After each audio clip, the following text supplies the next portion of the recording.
Hey, what is up, everyone? Welcome here to another episode on the podcast of the Heart Warrior Project. I'm Yelis Fas. I am a cardiac arrest survivor, a sudden cardiac arrest survivor. High chance that if you are listening, you might be one as well. So, welcome if this is your first time to the podcast. And if you're already a regular listener, then also, of course, welcome. Good to have you back. In this episode, I am talking to a fellow cardiac arrest survivor. We got a list of episodes where I talk to other survivors to share their journey, to share their story, and also their insights. As surviving a cardiac arrest it has a lot of ups and a lot of downs. And it can be quite of a tough, lonely, an emotional journey to go through that you don't have to go through all alone. That's really been the reason why I created the Heart Warrior Project, to provide a place to, give support to fellow survivors by, doing these episodes, by doing online meetups every month. Yeah, hosting events. There is a lot of things that we do to help fill up that need to not feel so lost and alone going through this journey. Now, in this episode, I am talking to Chana Hughes, and she is a family and relationship therapist. And like I already said, she also survived a sudden cardiac arrest about a year and 2 weeks ago. She had one, and I mean, I'm not gonna spoil too much of the story that she's gonna say. I'm gonna let her tell it. But her children were actually the ones who saved her.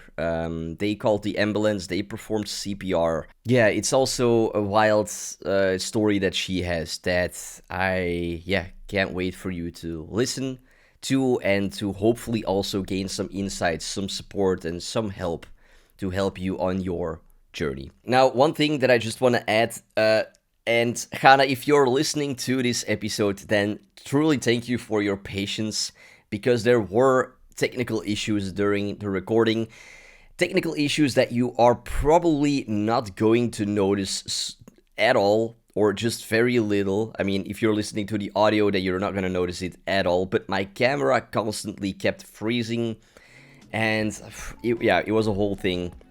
So thank you for the patience, Chana, because it was very annoying. If you see sometimes my camera freezing for just a few moments, that's the reason. It's a technical issue that I have been able to fix now. Now, lastly, to find any of the resources that Chana will mention throughout the episode, check the show notes, which are, as always, located in the description of this episode, or go directly to heartwarriorproject.com/podcast and search for Chana to find them. But with that, let's dive now into this episode with cardiac arrest survivor and heart warrior, Chana. Please enjoy. Chana, welcome here to the show. It's really a pleasure to talk to you. Thank you. Thanks for having me. So mostly when I jump into these conversations with fellow cardiac arrest survivors, I don't know much about their story. So maybe to kind of kick off the conversation, could you share with me and everyone listening, how you survived the cardiac arrest? Sure. It's actually a couple of weeks past my first rebirth day, so this is a nice time to speak about it. Congrats. Yeah, thank you. It was June 13th last year. Mm. So last year, when I was 18, I was diagnosed with a leaky mitral valve. Mm-hmm. It's a really common diagnosis, and many people have that diagnosis, and it was completely asymptomatic. I remember in COVID, I was, the higher risk category of people. But other than that, I didn't really give it much thought. My cardiologists were amazing, really thoughtful, really caring, and they kept a really good eye on how this leak progressed and the prolapse progressed. Yeah. And it did worsen a little bit. And one of my cardiologists is actually a specialist in the area of people who have mitral valve prolapses. And there's very few people who also have a cardiac arrest when they have this presentation, this mitral valve prolapse. So I always knew it was kind of on the radar, but it was such it was so rare that it was going to happen that I didn't really give it much thought. And my cardiologist told me they didn't really know how to measure the risk either, because it's such an emerging area. So everything was completely normal. I had absolutely no symptoms. I had a really active life. I had several jobs. I was a rebbitzin, which is broadly speaking, it's the wife of a rabbi in a big community in Hertfordshire. I used to swim regularly. I was a family and couples therapist for the NHS, that's public medicine, and also privately. Thank God I had 5 kids. So really, really busy. A lot of driving, a lot of busyness, a lot of chores, and a lot of joy. And we moved actually from Radlett, and being a rebbitzin, we moved to Edgware, where I wasn't serving as a rebbitzin anymore, so I was just a therapist there. So life was supposed to get a little bit calmer, but I did find in hindsight that I was getting slightly more tired. It wasn't exhaustion in that I needed more sleep. I just felt like I couldn't quite do as much as I used to be able to do. But that was just in hindsight. I also thought maybe, I was getting older, or maybe just the result of having a really busy life was finally hitting home. Yeah. So I didn't give it too much thought. For context, it meant that I could maybe swim once a week instead of twice a week. So I really could function really well. And then we were celebrating the festival of Shavuot, which is one of the Jewish festivals. And on the Wednesday, we went to the Rabbi and Rebbitzin in our area, and they hosted us. So we had lunch there. And from that point on, I don't remember anything more. And I was told that the next morning, on Thursday morning, I woke up at about 9ish, and miraculously, 3 of my kids were awake. So we have a household where 4 of my kids are teenagers. One's a preteen, but it's a very adolescent home, and everybody really lies in. And I have 4 kids, and then a gap, and then a little one. But my little one behaves like a teenager. So she lies in as well. And my kids only get out of bed when I drag them out of bed. That's like the norm. But this day was different, and it was different in so many ways, which is quite inspiring for me to think about, because those many ways in which it's different really saved my life. Yeah. It was different in that it was a Jewish holiday, so a lot of the traffic around my area was very reduced. We have a lot of Jewish schools in my area, so there weren't many cars on the road. And it was different because I was at home, and usually I'm working then, or I'm just by myself in my home at that point in time on a Thursday morning. But that morning it was a festival, and 3 of my kids were awake randomly at 9 o'clock, and my husband went out to the synagogue, and I was still resting, and he told the kids to wake me up. And even now he says to me, I don't know why I said wake mummy up. Usually I'd say let mummy rest, because we had a really late night the night before because of the festival and the celebrations. So usually he would have said let mummy rest, but for some reason he said wake mummy up. And those 3 words effectively saved my life. And the fact that my kids listened to him, which doesn't happen very often either. So 3 of my kids went upstairs and they woke me up. I came downstairs. Apparently I was eating cheesecake for breakfast. And then, as you know, how it happened so suddenly and without any warning, my heart just suddenly stopped and I collapsed. And I had my 3 kids. One was 3, one was 11, and one was 14 with me at the time. My kids were amazing. They yelled. They alerted my older kids upstairs.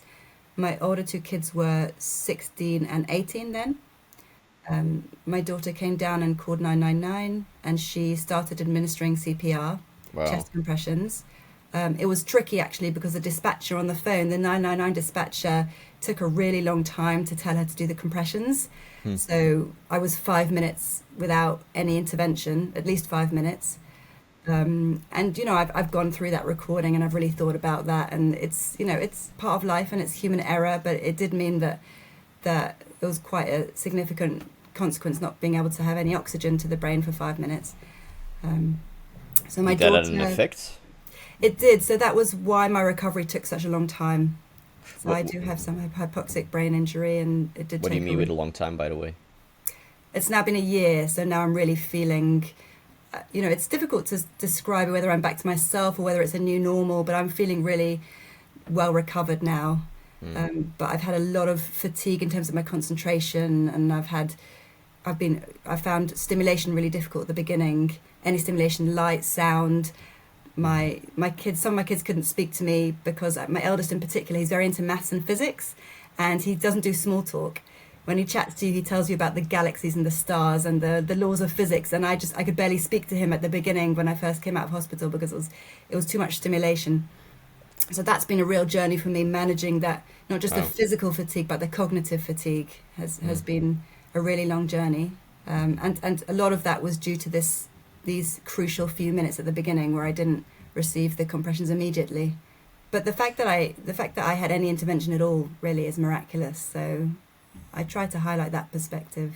You know, any other Thursday I would have been in my home alone, waiting for my work, and any other festival I would have been asleep, and the kids would have been asleep. The stars So, have to be aligned, right, to survive something yeah, like this. yeah, It's crazy because, I mean, for people who have listened to some episodes know, I was sleeping by my girlfriend's place. It was like we just started dating. It was the third night that I stayed over at her place. 90% of the time, I would have, slept by myself somewhere. And just that night, I decided to sleep by her at her place.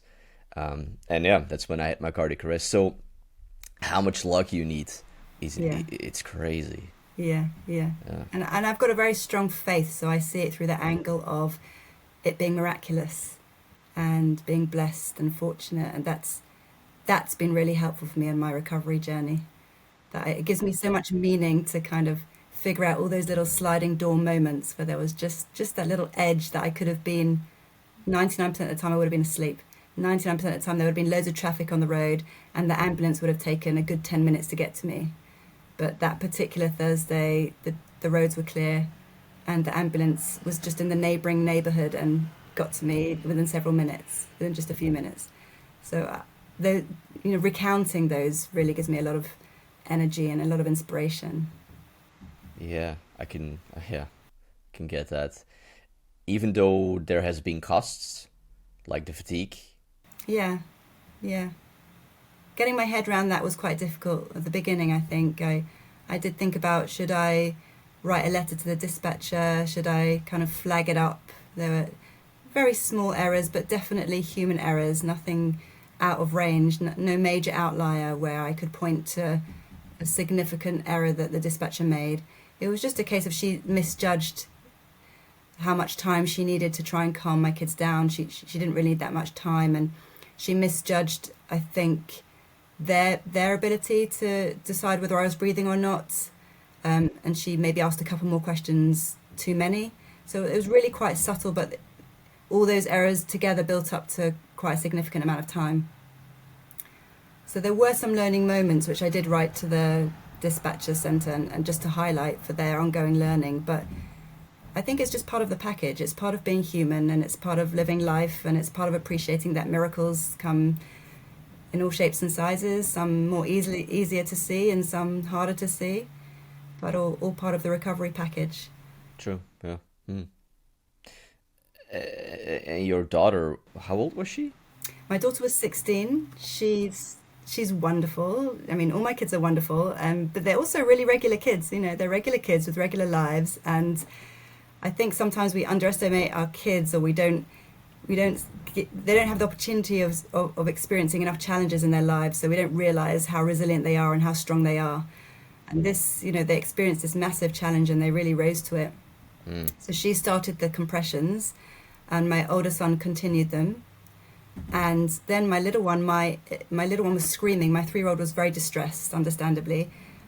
It was just amazing. It was amazing hearing the recording because my 16-year-old daughter, as well as being like super polite to the dispatcher and so just contained and confident, she was also trying to comfort my little one. So at the same time she was saying, "Don't worry, Mummy's going to be okay." And then she was kind of listening to the dispatcher and telling her name and number and then administering chest compression. So it's just amazing to hear your kids and how much they can achieve, if they're given a challenge. So my little one was very distressed, and my 11-year-old picked her up and took her out the house, and she noticed a builder who was working on a building opposite. He wasn't a builder, he was a project manager, and he came in, and his mother actually was epileptic, so he was very familiar with CPR and had done chest compressions on his own mum when he was younger, and so he continued the chest compressions. Wow. And we've kept in touch with this builder. His name's Rikesh, and we bought him a bottle of champagne. And now actually he's doing some work for us. And the amazing thing is he's not a builder; he's a project manager. So usually he pops in to see how his workers are doing at the beginning of the day, about 8:30, and then every now and then he might come in later. And I asked him a couple of weeks ago, why were you there at 9 o'clock? Why were you opposite 9 o'clock? And he said, actually, I shouldn't have been there. You were pretty lucky. So he used the word luck as well. And I'm like, well, I think it's miracles. You can say luck. But he said he shouldn't have been there. For some reason, he can't remember why he was delayed. And he turned up at 9 instead of at 8. So that was also miraculous in itself. And he came in and continued the chest compressions. And also what was really nice is that he really related to my son, because he had been in those shoes when he was younger. So afterwards, he kind of reconnected with my son and checked in on him, asked how he was doing. So it was, it was really the best out of all circumstances. It was the best one, really. Um, so he continued chest compressions, and then thank God the ambulance arrived pretty soon after. Yeah. And I was given 5 shocks, and they put me into an induced coma. And it was quite a while, quite a lot of downtime. I think it was about 30 or 45 minutes downtime as well. They had to stabilize my breathing. It took them a long time. And meanwhile, my son had went to get my husband as well, so he was back. And then I was in an induced coma for a couple of days, and only in hospital, they implanted an ICD. They gave me an internal ICD. But I was only in hospital for 11 days. So from that point on, my recovery was really pretty textbook. Although it was long and it was difficult, it was very positive. And they did a procedure where they did I think it's called a TOE, where they put something inside and they look at the inside of the heart. And they said that my valve was quite deteriorated, and so I'd have to have open heart surgery. But they Okay. wanted to wait 6 months until the swelling in my brain had subsided and I was feeling a bit stronger. So they waited 6 months for me to get a lot of recovery, and then I went through open heart surgery to repair the valve, which thank God was successful. They told me they didn't think there was enough tissue to do it. They thought they're going to have to use a mechanical valve, which I wasn't looking forward to because it would have all sorts of other complications.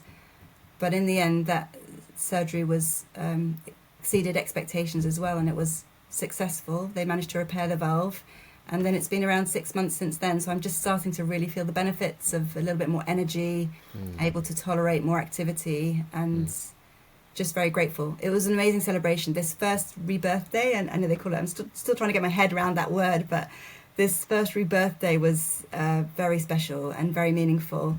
And actually, we did it's called a Sudat Hoda'a, which means a Thanksgiving celebration, and we printed out on pens. Actually, I have a pen here. We printed out on pens, every heartbeat is a miracle. And we tried to encourage everyone got together, and the community support was amazing that we received as well. Wow. Throughout the process. So everybody got together and we just celebrated that. I guess you can't take any moment for granted, any heartbeat for granted. Yeah. I mean, whenever I tell my story, or when I hear people, like you tell your story, it always sinks into people really, like how fast life can change. Yeah. And often hearing this story does give a lot of gratitude again of like taking life, and the few moments that we have in life quite precious, Yeah, definitely. because time Definitely. doesn't stop and it goes Yeah. by very quick. Yeah. So Things can change so yeah. quickly. I mean, we know that, don't we? But I think when you've lived through something, it makes you Then you makes feel, it. then you know it internally, like it's a feeling. It's not just a thought anymore. Yeah, it's a feeling. And I almost miss that. I miss how intense that feeling was in the beginning of my recovery, and I want to keep it alive. That's why I love doing these sort of things, the podcasts or trying to develop projects, because I don't want to lose that lesson that I've been given, and I It's a want to try and deep keep me. lesson. Yeah, yeah, But like everyone, because we're still human, reminders are key, right? yeah. I do feel, because where do you have your ICD? Is it also in your chest? It's on my left of my chest, yeah, above my Okay. heart. I Yeah. feel like that's always my daily reminder of what I went through, Uh-huh. because it's Beautiful. always there, right? You see it every day. Yes. And I also have the open heart surgery scar, so that's also a reminder. Yeah, that's a Yeah, big I have a lot reminder. of reminders. I think it takes some effort to turn it into the reminder that you want it to be, rather than Yeah. all sorts of other feelings that I think are normal and human as well come along with it. By the way, I also just wanted to say, going back to your kids, you must feel, I think, right, quite proud of them, Really proud. right? For Really, what really they did. proud. That was a very adult behavior at a young age to take care of a life. Yeah. And it Really. was their mother's life, so that's even more impressive. Yeah, yeah. And just thinking back, how I keep telling them, I don't think I would have managed. I mean, obviously, you hope you would have, if your mum collapses, you'd hope you'd do the right thing, but it was massive. It was massive for them. And my kids are still processing it.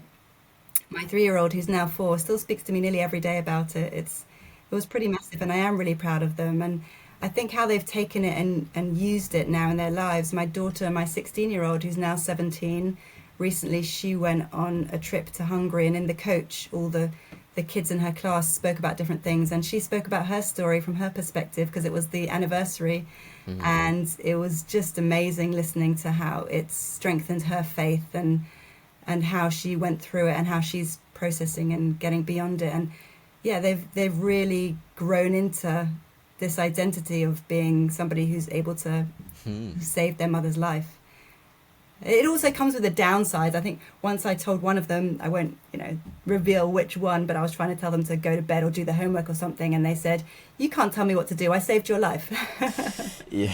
So I said, "That is true, but I'm still your mother, so I Yeah. still can tell you what to do." Yeah. Still setting some boundaries It here. has a bit of an edge to it as well. Yeah, that's true. Yeah, you can use it against someone in some way. Yeah. But I Okay. think she was kind of being a bit playful. Yeah. But the power dynamics did shift. I think that's probably what she was trying to highlight, that at one point they were in control and I wasn't, which is quite a scary place for kids to be. So I think she was highlighting that. And I think, that's something that also we have to discuss and we have to work through. And Yeah. thank God I've come to a place where I now am back in the driver's seat and can really be a mum again to them, which is, it's wonderful, second opportunity at life, Hmm. a second chance. Yeah. By the way, did you say that you had the recording tape, like the recording of the call? Yes, yeah, we requested it. How did you get that? Did you ask for that? Did they Yeah, give? all we did was we emailed the 999 service and they responded really immediately. It's interesting because I've also requested to meet the team, Yeah. but they haven't responded to that. So we've gone back to the paramedics, but I haven't met the paramedics who treated me. We've kind of given gifts to the paramedics and given gifts to some of the nurses and the consultants, but I'd quite like to meet the team that treated me, but they haven't replied to that yet. But they were very quick with replying and sending me the recording. I wonder because I don't know if in Belgium they actually are allowed to give that. But that must be, I think, listening to that. I don't know for you, right? But quite shocking, or Yeah. how was that It experience? was very emotional. We actually listened to it quite early on and listened to it with my daughter. And I'm quite an emotional person anyway, so they're kind of used to me crying through most ups and downs of life and just being quite expressive. But we cried together with my daughter, and I just told her how proud I was of her again and Yeah. just how outstanding her behavior was and how grateful I am. It was helpful. And do you feel like your relationship with your children has become closer in certain ways? I think I'm always been quite close to my kids. I think I've always cared a lot about them. I just think that in a funny way, it's been really good for them to have met a challenge so successfully. But obviously, it's also been traumatic and difficult. That's the other side of it. It's been hard. I think, funnily enough, I think it's been most difficult for my little one, who was really didn't understand it and was really trying to wrap her head around it. But in the main, I think, thank God, I'm very blessed to have quite a close relationship to all the kids, and it continues to be that way, really. Hey, I'm gonna interrupt the conversation between me and Hannah for just a short moment. If you, have found some value in this episode or in any other episodes or any meetups that you've joined or anything from the Heart Warrior Project, and you want to support it, you want to help to keep this project alive, one of the first ways to support this project is to check out the merch that we have. We got t-shirts, we got mugs, we got hoodies, we got a tote bag. We also have a bottle where you can store something cold or hot in. All of them have different designs, different artworks with artists here in Belgium that I know and that I've worked with to create really beautiful merch directed towards heart warriors. So the merch is one way, and you can find in the description of this episode a link that will take you to the merch. Now, another way is to just leave a small donation, or a big one. Even like €2 or $2 or whatever currency that you have really goes a long way to keep this project alive. So also check the description to find a link to the donation page. And a last way is by becoming a Heart Warrior patron. So by becoming a member, by paying just a small monthly fee, you unlock a couple of perks. The lowest tier is where you get an exclusive artwork, also designed by an artist that I know, that you can use as a wallpaper for your phone, your tablet, your computer, or you can even print it out with some printing company to hang it up somewhere in your house as an artwork. And there's, two options. There's the male sort of heart warrior and the female heart warrior, and you will get like all the files to that, so you can choose or have both of them, and also the different dimensions that you can easily do that, use it for your phone directly. All of that, you get a map with all those files, and you can freely use them however you want. In addition to that, your name will also be added to our wall of Heart Warrior patrons, so your name can go down in history as a person who supported the Heart Warrior project. And then we have one more tier higher for it costs just a little bit more, and that tier opens up the access to exclusive content. And this is content such as the live Q&A meetups that we've done with cardiac health experts. You get the recordings of them. In case if you couldn't join them live, then that's a way to get access to a whole bunch of additional content. And there are some other exclusive interviews and other exclusive pieces of content on there. So these are some ways that you can support the Heart Warrior project that, again, really goes a long way for me to keep this project alive. And you can find links down below in the description of this episode. Or if you can't find the link in the description, you can also go directly to heartwarriorproject.com/get-involved to find the link with the options on how to support the Heart Warrior project. Okay, thank you for just listening to this and for considering to support the project. And if you are going to support it, then from the bottom of my heart, thank you for doing that. But with that, let's continue now with the conversation with Chana. Because you are a family therapist, right? Yeah, I'm a family and couples therapist. Right. Because, I mean, the fatigue that you have experienced, it's quite of a common symptom for many survivors. I dealt with it for months as well. So it can affect your job a lot, right? Yes. When did you get back to work, or did there have to be some changes made around? Yeah, around it was a long time that I had to take off work, and my work was really supportive. So I do a blend of NHS work and private work. So my private work, I obviously stopped as soon as on that Thursday morning. That was it for my private work, until several months later I could tolerate more, that sort of communication, that sort of focus. And my NHS role, they're really supportive. I maxed out my sick leave, and when I returned, they gave me a staggered start. They were really supportive. And I think it's informed my work a lot, though. I think before, the way you found me is that you said you watched my TED Talk, or you found my TED Talk. I did, yeah. That was just a couple of months before I became ill. And it was really about promoting a relational perspective, a relational way of looking at mental health. So encouraging us not to think about mental health as just contained within that particular individual, but to think of it as acting out between relationships, within relationships, and to manage it in a relational way, to zoom out. That's what the title of my talk was, Zooming Out. And so I definitely saw, in my recovery experience, that my recovery wasn't just an individual experience. It was completely informed by my husband's support, my friends and family support, which was just exceptional. My community rallied round in the most exceptional way. And in fact, the beginning, one of my first memories was my family sitting around my bedside, and my husband telling me that my community had got together since I'd been unwell and changed my name. in Judaism, there's a tradition to add a name or change your name slightly because we believe that it changes your destiny. And so it's quite common when people are unwell for the community to get together and to say certain prayers and to change your Hebrew name. So I became from Chana, I became Chaya Chana, which is even more of a mouthful than Chana. But what it means, the word Chaya means life. And so they added that to my name. That's And beautiful. I remember hearing that, and I remember realizing in that moment that the whole community had got together and cared about me and were thinking about me and were praying for me. And that I just felt the surge of energy and the recovery. And my husband and my family and my community carried my recovery. So that's kind of my passion now, because these sort of massive events, they can either build distance or they can build connection in relationships. And I think sometimes it only takes a little bit of support and a little bit of education to open up communication and to allow family members and you and your partner to use this challenge to build connection and to navigate through it together in different ways, right? Everyone always has a different process in terms of recovery and managing it and grieving and finding all the struggles that you go through.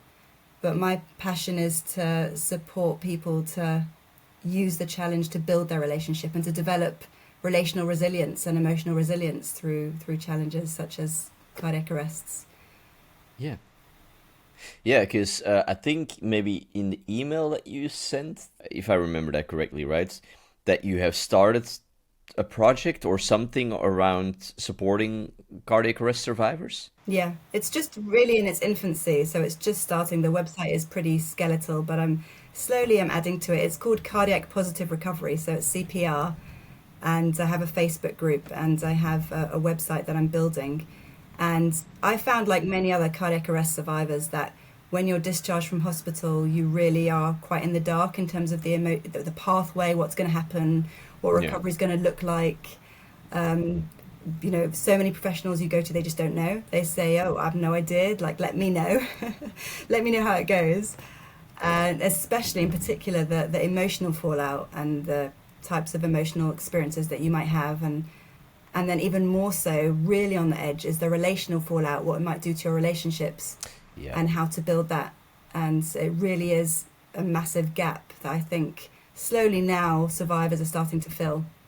But it's something that just a little bit of support in those early, really vulnerable days can go such a long way, especially when it comes to partners and how they're going to navigate a challenge of maybe one's going to be more of a carer role for the foreseeable future, or how can lower functionality impact their relationship, and so many questions that arise. You've also got this real imbalance between the survivor, who often doesn't have conscious memory of the event. They might have kind of somatic bodily memory, but they don't have their conscious memory.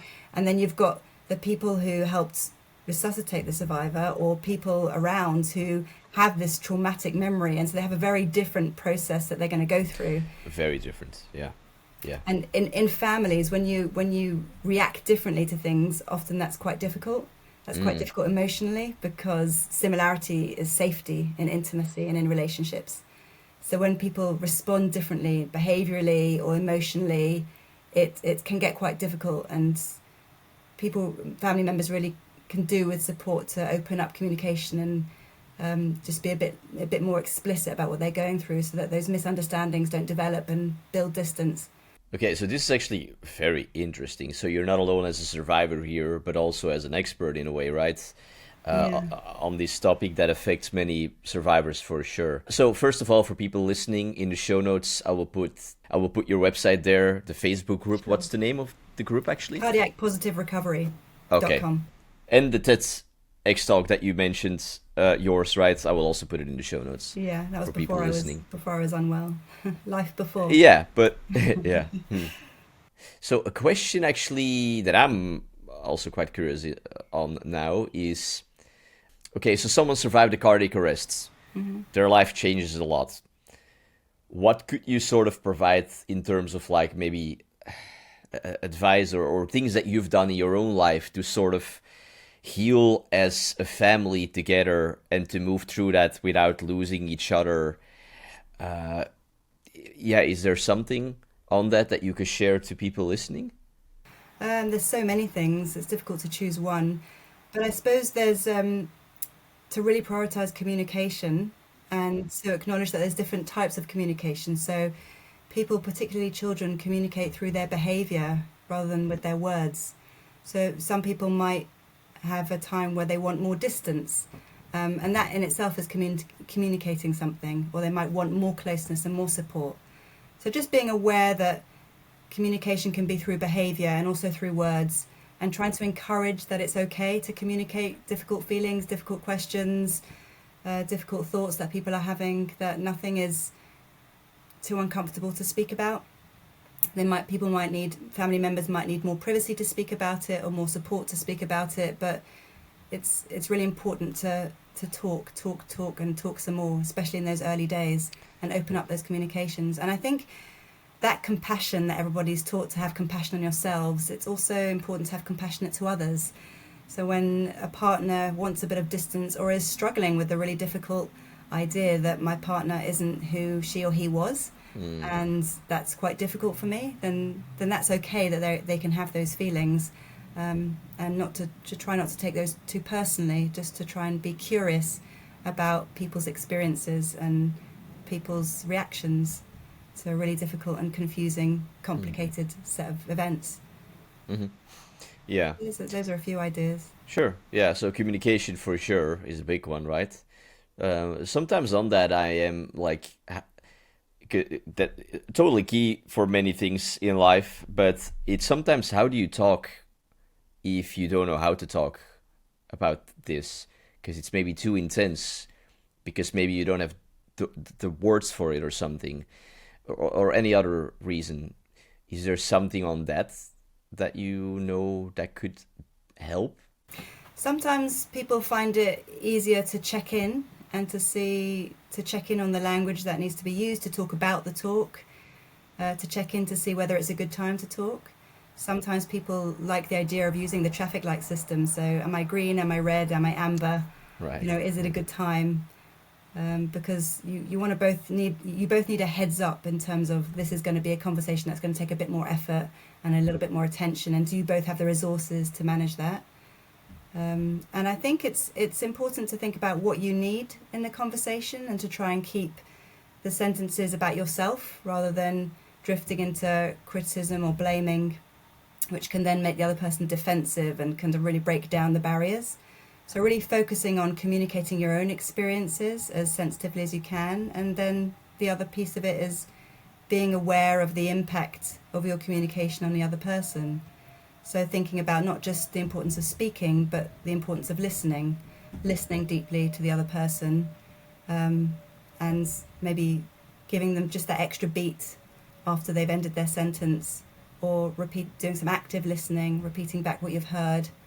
So it really is a process. I think it's also really important to ease the pressure that this is not communicating about what's happened and processing it isn't going to be a one-off event. It's not going to be like, right, on Sunday at 3 we True. are having the conversation.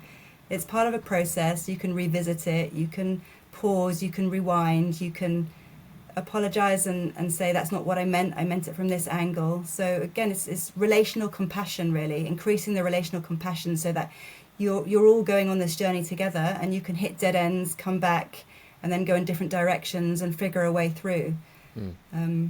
When events like this happen, people feel insecure. People have a whole relationship history before, and traumas before, and insecurities, and being unwell makes you really, really vulnerable, which is a really difficult place to be. It's not the recipe for confident communication when you're feeling really excruciatingly vulnerable.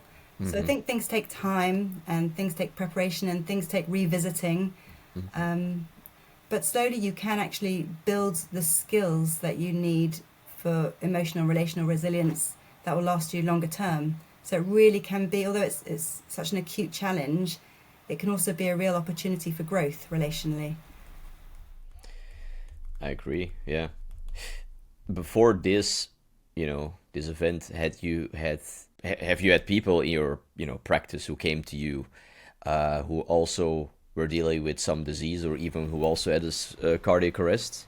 Yes, not a cardiac arrest specifically, but very, sudden health difficulties and chronic health difficulties, and yeah, a variety of different presentations, definitely. So I was familiar with the ideas, but it's very different when it happens to you. Hmm.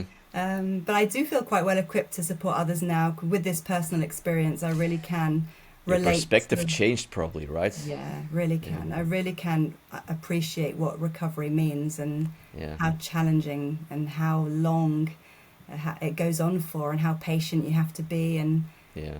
what it does to your sense of identity. Everybody's different, obviously, but having that personal experience has really, I think it's enriched my work. For sure. Also, having that awareness of traumatic brain injury and what that does to somebody's, what that can do to somebody's functionality and somebody's personality. Mm. Emotions live in the brain as well, so that's an important piece of the work sometimes.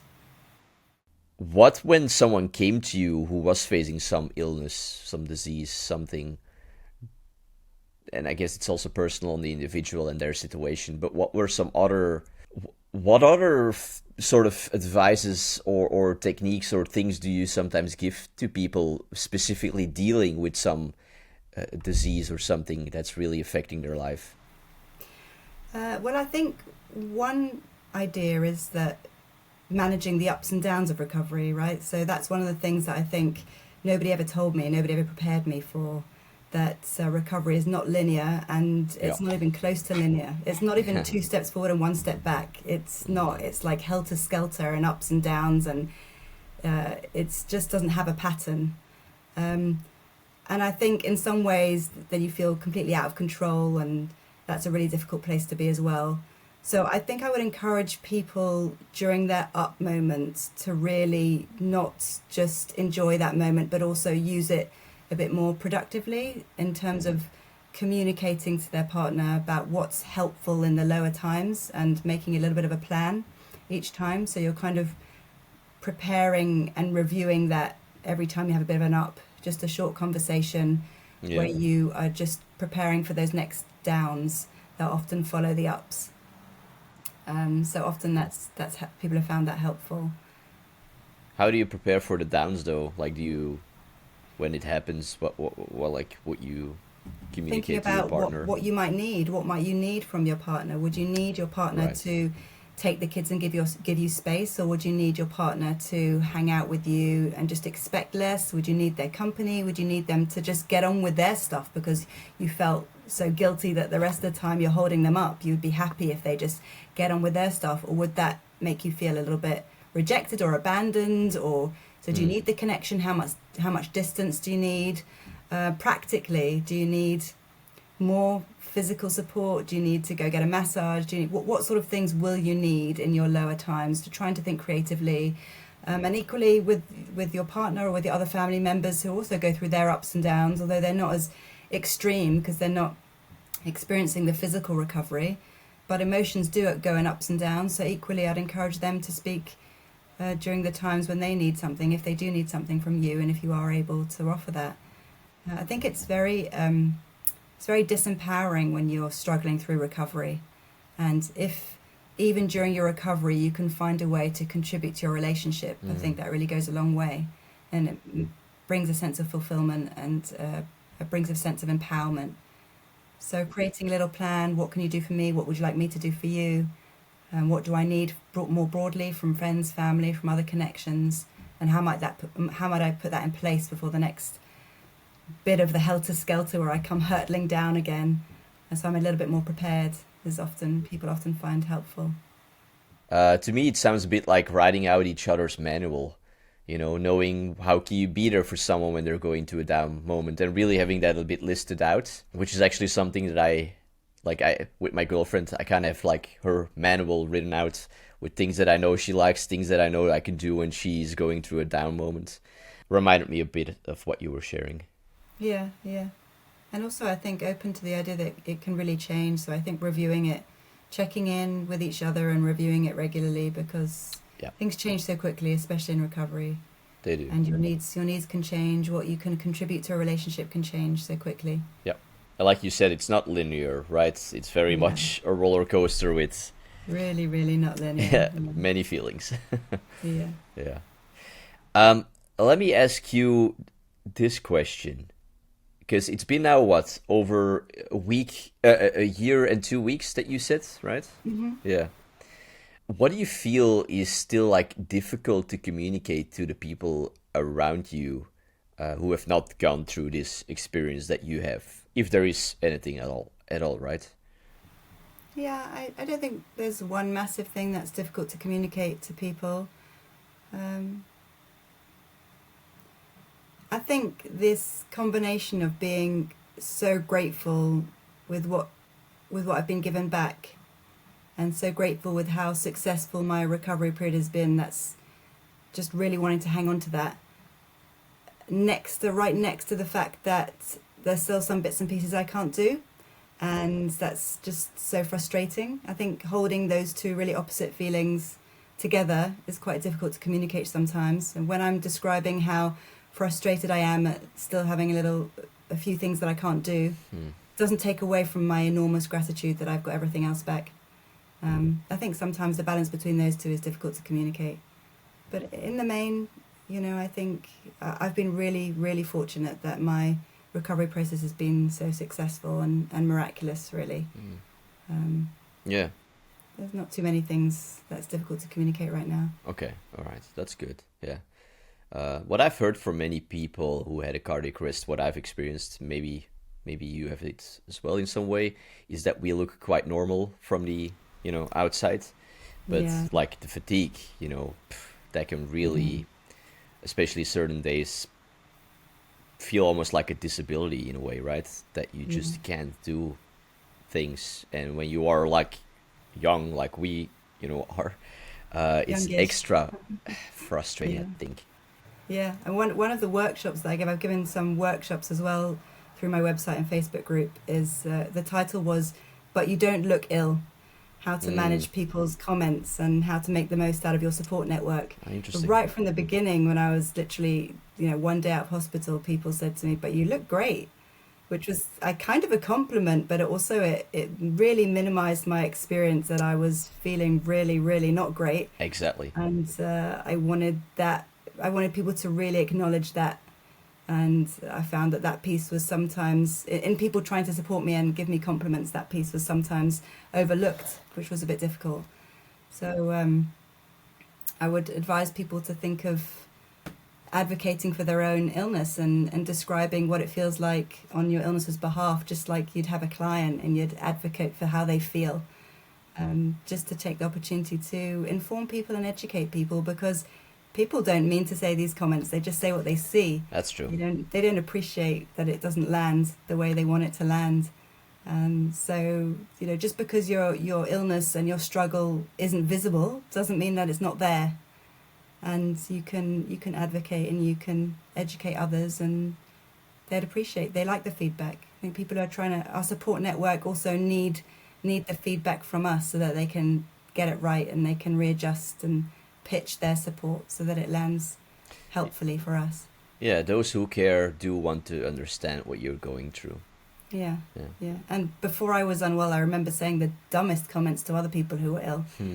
Um, Mhm. so we try our best, and the recipient also needs to support and be explicit about their own needs and what works and what doesn't, so that the help can be Mm. directed effectively.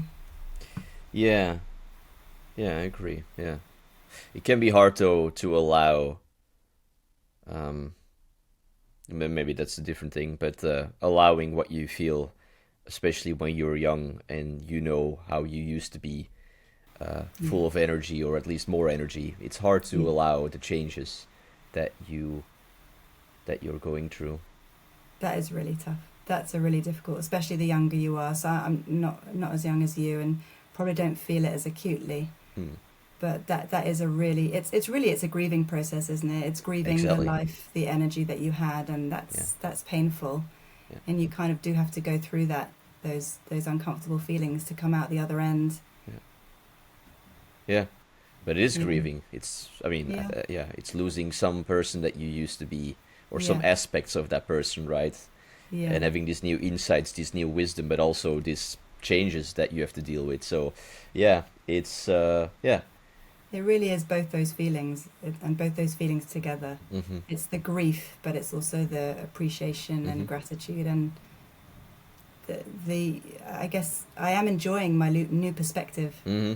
and the new wisdom that it gives you, the new expertise it gives you is wonderful. But there is also that really painful side of the things that I probably won't get back quite in the ways that I had them before. Yeah, surviving a cardiac arrest is quite a unique experience, Yeah. to say the Yeah. least, right? Let me ask a last question. Is there for anyone listening, any sort of last tip or any just last words that you would like to share with that person who's maybe just new on this journey or who has already been on a journey for a while, but is there any words that you would like to share to a fellow survivor listening? I think probably two things. One is you're not alone. And I don't mean that just that there are loads of us survivors out there and reach out and find someone and connect. I also mean that you're not alone. Even the loneliest person has their doctors, their nurses, their people they meet in the group, their old True. friends that they can recontact, or their neighbours, or people in their immediate community, however isolated they feel, that they can bring into their lives. And it's really important that recovery is a process that you don't do on your own. And to just really remember that you're part of a wider community, and that network can carry some of your pain and some of the burden of recovery if you find people and give it to them, find the right people and the right support. So that's, I think, a really important message. And I think the other message would probably be to try and keep your hope alive. I remember when I was really struggling and I just didn't know what my recovery would end up looking like, my husband used to say to me, I don't know if you're going to get better, and I don't know what better is going to look like, but I can tell you that this time next year, you will be a teeny bit better than you are now. That's And I good. loved it when he said that, because it just gave me hope. Yeah. And it didn't even matter if it wasn't true. It just, in that moment, it gave me hope. I remember also speaking to a friend who had a completely different experience. She had a brain tumor. But I used to really want to listen to her experiences of how she was really unwell, and slowly over time she got better, even though it might not have related to me, because it just gave me hope. It gave me hope in the recovery process, and it gave me hope that kind of the human spirit would prevail and I would get better in some way, in some capacity at some point. So I think trying to keep hope alive is really important. And again, you're not alone in doing that. Invite other people to do that with you. Invite your partner, your relatives, your friends to keep hope alive, because that's going to be the fuel that drives your recovery journey. Very much agree. Hope is huge. Hope is Even key. a bit of hope is already a Yeah. light that can help you to continue going on. And would you say what your partner shared a year ago is true? Yeah, Yeah. thank God. Mm. Hope can materialize, but even if it doesn't, it's still real. Mhm. We still need it. Yeah. We still need it to get through. That's some good words. Yeah. Thank you for being here today, for sharing parts of your journey with me and everyone listening, and for some of the insights that you gave. So yeah, thank you. You're very welcome. Thank you for the opportunity. Glad it worked out in the end. Yeah, with some technical hiccups here and there. So that concludes this episode with Chana. I really hope that, well, like every episode, that you gained something out of this one as well. Something that could make this journey that you are on, that I'm on, that we're all on, right? Slightly easier and slightly more manageable, because it's a journey, a path with ups, but also downs.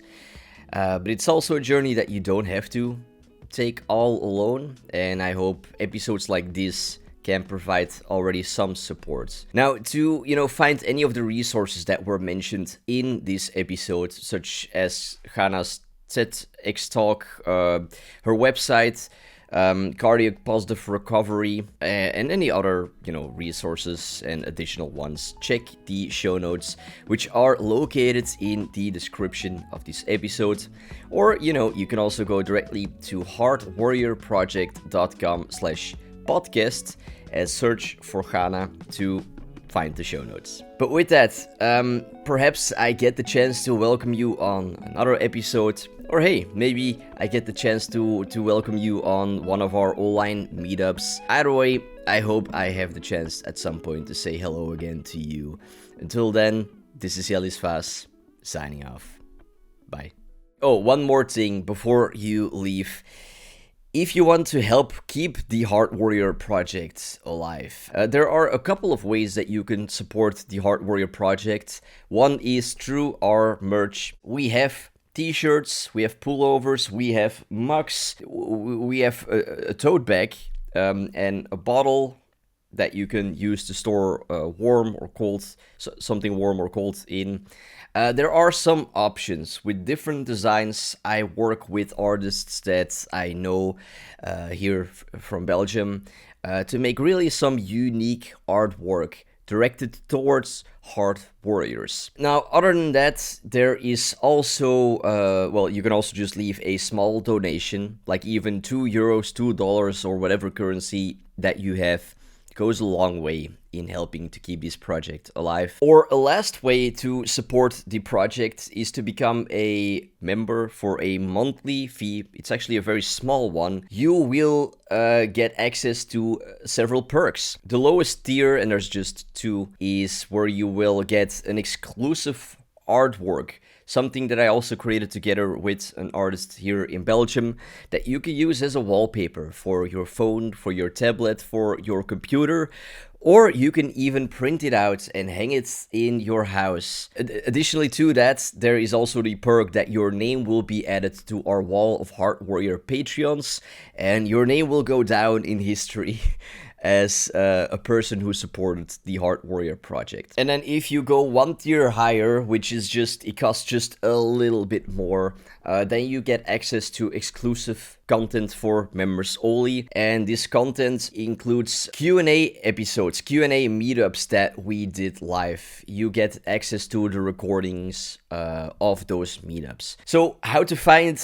these ways to support the Heart Warrior Project, just check the description down below. You can find that in this episode, or, and I will put a link there. Or if you can't find the link there, you can also go directly to heartwarriorproject.com/get-involved to find all the ways to support the Heart Warrior Project. Okay, so that's all. That's the last thing that I wanted to say. Thank you for listening to this. And again, I hope I have the chance to welcome you on another episode. Ciao.